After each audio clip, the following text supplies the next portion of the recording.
Phylum है, रेडियोलैरिया के बारे में हमें पढ़ना था।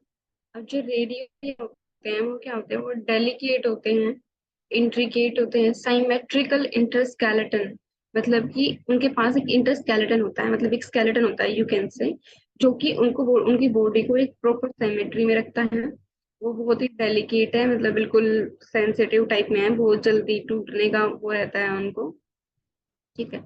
वो जनरली जो होते हैं वो सिलिका से बने हुए होते हैं।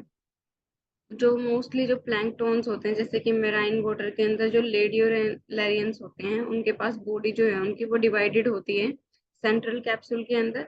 और उनका जो सेंट्रल कैप्सूल है वो क्या करता है, इनको सेपरेट कर देता है अलग अलग इनर और जो आउटर जोन होता है। ठीक है, मतलब कि एक कैप्सूल जो है इनके बीच में प्रेजेंट है, सेंट्रल कैप्सूल प्रेजेंट है, जो इनको इनर वाला और आउटर वाला, इनर और आउटर जो अलग अलग, बाहर वाला और अंदर वाला जो है साइटोप्लाज्म, वो अलग अलग डिवाइड कर देता है।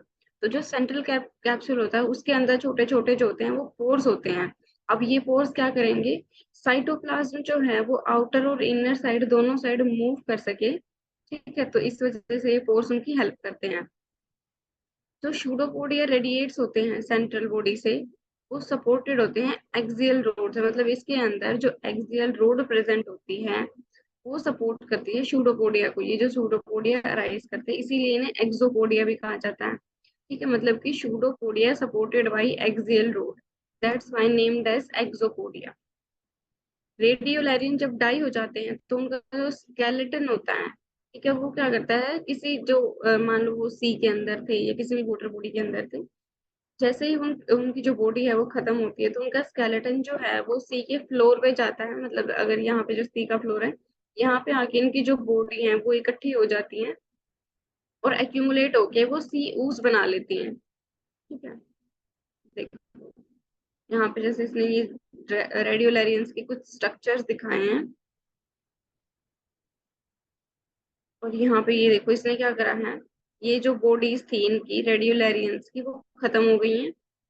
ठीक है, डेड हो गई हैं, और उसके बाद जाके ये सी पे नीचे क्या हो गई है, जमा हो गई है, एक्यूमुलेट हो गई है, और वहां पे जाके इसने सीयूज बना लिया। अभी तक हमने जो है हमारे पहले वाले दो सुपर ग्रुप्स हम लोग कर चुके हैं। अब हमारा आता है थर्ड वाला, दैट इज यूनिकोंटा। ठीक है, सुपर ग्रुप यूनिकोंटा। अब यूनिकोंटा क्या होता है, इसके अंदर वो प्रोटिस्ट इंक्लूड्स होते हैं जो कि क्लोजली रिलेटेड होते हैं फंजाई से या एनिमल से। मतलब फंजाई और एनिमल से जो हैं वो इनके आसपास होते हैं, इनके एंसेस्टर सेम हो सकते हैं, या फिर इनके जो फीचर्स हैं वो मिलते हैं, तो इनके अंदर वो प्रोटिस्ट आते हैं। फर्दर हम यूनिकोंटा को दो ग्रुप में डिवाइड करते हैं, जिसमें पहला है अमीबोजोआ। ठीक है, अमीबोजोआ के अंदर भी हम फर्दर अमीबोजोआ को भी हम डिवाइड करते हैं। पहला है मिक्सोगेस्ट्रिडा, उसके बाद डिक्टोस्टाइलिया, ट्यूबुलिना। ठीक है, तो अब हम देखते हैं अमीबोजोआ। अब ये जो ग्रुप होता है वो इंक्लूड करता है बहुत सारी अमीबा स्पीशीज को। ठीक है, अमीबोजोआ नाम से ही पता चल रहा है कि ये इंक्लूड कर रहा है, इसके अंदर सारी की सारी जो अमीबा स्पीशीज है वो है। उनके पास क्या होता है, एक लोब होती है। ठीक है, ऑब्वियसली हमें पता है अमीबास के पास शूडोपोडिया प्रेजेंट होता है, तो उस शूडोपोडिया को एक लोब या ट्यूब बोला गया है। अब ये जो अमीबास होते हैं उनके अंदर स्लाइम मोल्ड्स होते हैं, ट्यूबुलिन्स होते हैं, या एंट अमीबास प्रेजेंट होते हैं। ठीक है, ये तीन टाइप के जो स्ट्रक्चर्स होते हैं ये प्रेजेंट होते हैं शूडोपोडिया के अंदर, जिसमें हम सबसे पहले देख लेते हैं मिक्सोगेस्ट्रिडा।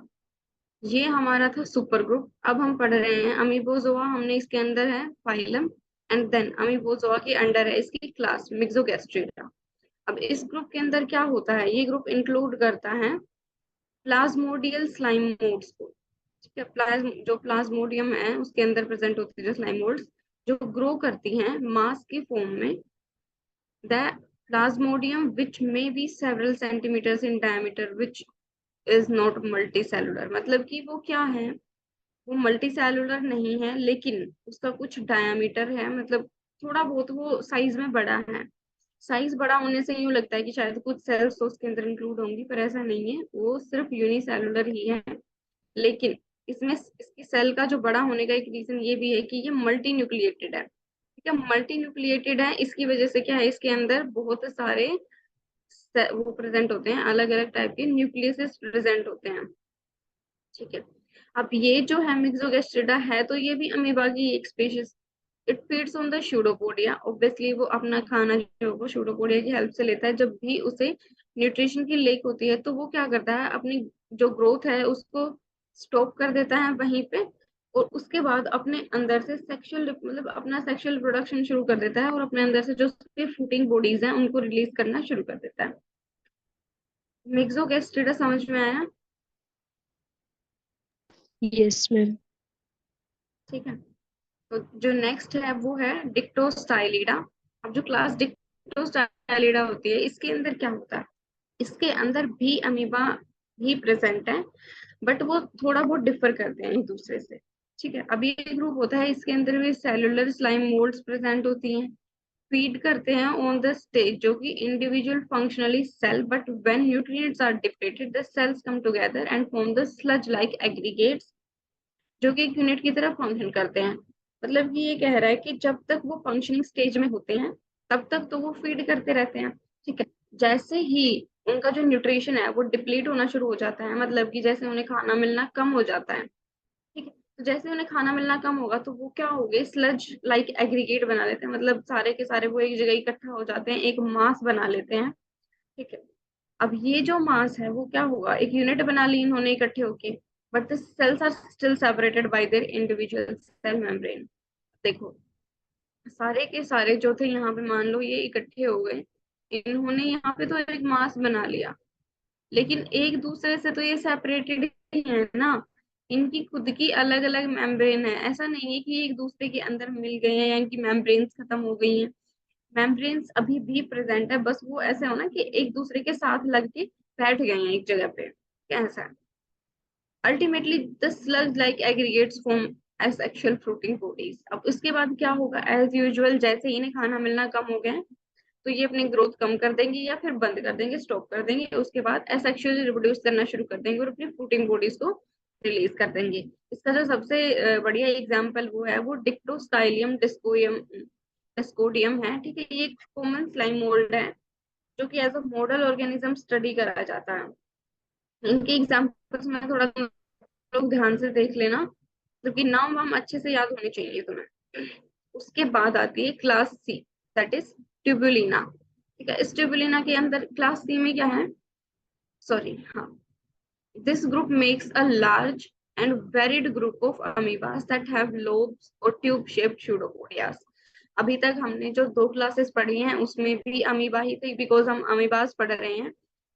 अब सेम ट्यूबुलिना के अंदर भी क्या है, अलग अलग ग्रुप होते हैं अमीबा के, जिनके पास लोब्स प्रेजेंट है या फिर ट्यूब शेप जो स्यूडोपोडिया है वो प्रेजेंट है। अब ये जो प्रोटिस्ट है वो मोस्ट प्रोबेबली फ्रेश वाटर के अंदर पाए जाते हैं, मेराइन वाटर के अंदर पाए जाते हैं, और इवन जहाँ पे थोड़ी बहुत सोइल जो है वो मॉइस्ट होती है वहां पे भी ये मिल जाते हैं। ठीक है। जो मोस्टली होते हैं वो क्या होते हैं, हिट्रोट्रॉफ्स होते हैं। ऑब्वियसली हिट्रोट्रॉफ्स हैं क्योंकि वो खाना नहीं बना सकते हैं, उनके पास प्लास्टिड या क्लोरोप्लास्ट जैसी कोई भी चीज नहीं है। तो वो क्या होते हैं, मोस्टली वो हेटरोट्रॉफ्स होते हैं जो कि प्रे पे डिपेंड करते हैं। ठीक है। जैसे कि prey on bacteria and other protist. अब वो क्या करते हैं, बैक्टीरिया के ऊपर या दूसरे जो प्रोटिस्ट हैं उनको फीड करते हैं और अपना काम चलाते हैं। इसका जो सबसे ज्यादा बढ़िया एग्जाम्पल है वो है अमीबा प्रोटियस। मतलब जो नॉर्मल अमीबा की हम बात करते हैं वो है अमीबा प्रोटियस।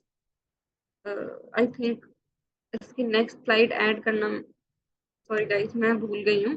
सो मैं इसे कल वाली क्लास में कंटिन्यू करवा दूंगी स्लाइड करवा के। उसके बाद जस्ट आज हम सेकंड यूनिट शुरू कर लेंगे। इसका हम थोड़ा ब्रीफ कर लेते हैं तब तक। Animal classification and architecture. ठीक है। इसमें हम क्या करेंगे, एनिमल क्लासिफिकेशन एंड आर्किटेक्चर में हम देखेंगे अभी तक हमने क्या करा था, पूरे के पूरे मतलब वर्ल्ड में जो डाइवर्सिटी प्रेजेंट है उस सब का क्लासिफिकेशन हमने करा था। अब उसमें से हमने अलग अलग किंगडम्स डिवाइड कर दिए हैं, फाइलम डिवाइड कर दिए हैं। ठीक है।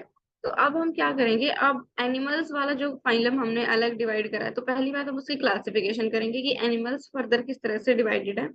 देन हम देखेंगे कि उसका आर्किटेक्चर कैसा है, किस किस के स्ट्रक्चर किस तरह से है, कौन सी बॉडी फंक्शन कैसे करती है। Then classification of living organisms, कि जो लिविंग ऑर्गेनिजम्स हैं वो उनको क्लासिफाई करेंगे, उनका बायनोमियल नेमिंग नोमेनक्लेचर करेंगे। जैसे उसमें बायनोमियल ट्राइनोमियल में हम देख रहे हैं। बायनोमियल में हम क्या देखते हैं, स्पीशीज और जीनस, ये दो वर्ड हम यूज करते हैं, जीनस और स्पीशीज। ठीक है। जो जीनस है वो क्या इंडिकेट करता है, वो इंडिकेट करता है स्पेशल टाइप ऑफ ऑर्गेनिज्म। सबसे पहले हम देखेंगे उसकी स्पीशीज कौन सी है। ठीक है, स्पीशीज के बाद अगर वो एक दूसरे से फिर भी अलग रह रहे हैं, उसके अंदर कुछ ना कुछ डिफरेंट कैरेक्टर है, देन हम उसकी जीनस को आइडेंटिफाई करेंगे। ठीक है, तो ये तो है इसका बायनोमियल नोमेनक्लेचर, जिसके अंदर हम दो वर्ड यूज करते हैं। फिर उसके बाद हम देखेंगे कंसेप्ट ऑफ स्पीशीज। स्पीशीज क्या है, क्यों स्पीशीज के बेस पे हम डिवाइड कर रहे हैं, ऐसा क्या ही मतलब मेथड है इसमें, क्या ही कंसेप्ट है। आफ्टर दैट क्लासिफाइंग ऑर्गेनिजम्स, उसके बाद हम ऑर्गेनिजम्स को क्लासिफाई करेंगे। मॉडर्न क्लासिफिकेशन सिस्टम, अभी हम जो पढ़ेंगे उसके अंदर दो टाइप की क्लासिफिकेशन सिस्टम है, modern classification system and traditional classification system. ठीक है, ट्रेडिशनल तो बेसिकली हम यहीं पे देख लेंगे जो क्लासिफिकेशन है लिविंग ऑर्गेनिज्म का। Then we are going to talk about modern classification system. अभी यहाँ पे हमने क्लासिफिकेशन खत्म कर दिया है, यहाँ पे हमने क्लासिफिकेशन तो निपटा दिया है। After that we are going to study about the organisation and body plan.